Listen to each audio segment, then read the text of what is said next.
సుమా రాజు కనకాల మధ్య వివేదాలున్నాయని ఇద్దరు విడాకులు తీసుకోబోతున్నారన్న ప్రచారం ఎప్పటి నుంచో ఉంది. ఎప్పటికప్పుడు ఈ వార్తలకు వార్ చెక్ పెడుతున్నా కానీ కంటిన్యూ అవుతున్నాయి కానీ తగ్గడం లేదు.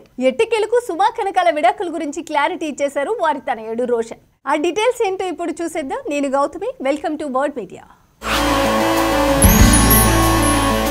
బబుల్కమ్ సినిమాతో హీరో ఎంట్రీ ఇస్తున్నాడు రోషన్ కనకాల. రవికాంత్ పేరేపు తెరకెక్కించిన ఈ సినిమా ఈ నెల 29న రిలీజ్ అవుతుంది. ఇప్పటికే మూవీ ప్రమోషన్లో బిజీగా ఉన్న రోషన్ రీసెంట్గా ఫ్రాంక్ వీడియో రిలీజ్ చేశాడు. ఇందులో భాగంగా ఇంటర్వ్యూలో పాల్గొన్నాడు. చిన్నప్పటి నుంచి తనకు నటన పట్ల ఆసక్తి కలిగిందన్నాడు రోషన్. చిన్నప్పుడే అమ్మతో కలిసి ఓ యాడ్లో నటించడం సంతోషం కలిగించిందని, అప్పటి నుంచే నటనపై ఆసక్తి పెరిగిందని, అందుకే యాక్టింగ్ కోర్స్ పూర్తి చేశానని చెప్పుకొచ్చాడు. ఒక్క మనసు సినిమాలో చిన్న క్యారెక్టర్ చేశాను. నిర్మల కాన్వెంట్లో నేను ఓ పాత్ర పోషించాను. ఇప్పుడు బబుల్గమ్ సినిమాతో హీరోగా మీ ముందుకు రాబోతున్నానని చెప్పుకొచ్చాడు.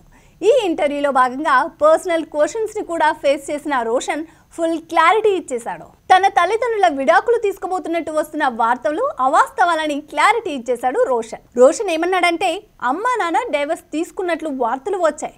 వాటిని చదువుతూ అమ్మా నాన్న నవ్వుకునేవాళ్ళు.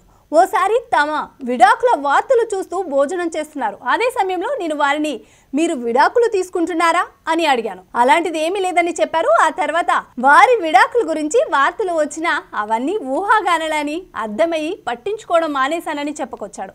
అసలు ఇలాంటి వార్తలు ఎందుకు ప్రచారం చేస్తారో అర్థం కాదని, మా ఇంట్లో గొడవల గురించి మాకు తెలుస్తుందని, బయట వాళ్లకు కాదని క్లారిటీ ఇచ్చాడు. భార్య భర్త అన్నాక చిన్న చిన్న విషయాల్లో అభిప్రాయ భేదాలు గొడవలు సహజమని, అవన్నీ కాసేపు ఉంటాయి, మళ్ళీ పరిస్థితి నార్మల్ అయిపోతుంది అని, ఎప్పుడైనా అమ్మ నాన్న మీద నాన్న అమ్మ మీద కోపడతారు కానీ విడాకులు తీసుకునేంత పెద్ద గొడవలు లేవని స్పష్టంగా చెప్పేశాడు రోషన్. మొత్తానికి కొన్నేళ్లుగా కొనసాగుతున్న సుమా రాజు విడాకుల వార్తలకు రోషన్ ఫుల్ స్టాప్ పెట్టేశాడు.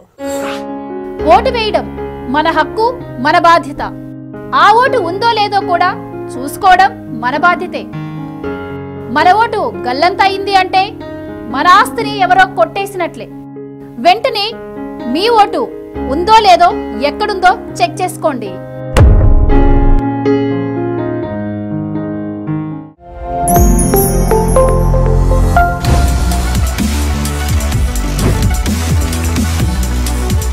ఈ వీడియో కనుక మీకు నచ్చినట్టయితే లైక్ చేయండి, షేర్ చేయండి, సబ్స్క్రైబ్ చేయండి. అలాగే పక్కనే ఉన్న బెల్ ఐకాన్ని క్లిక్ చేయండి.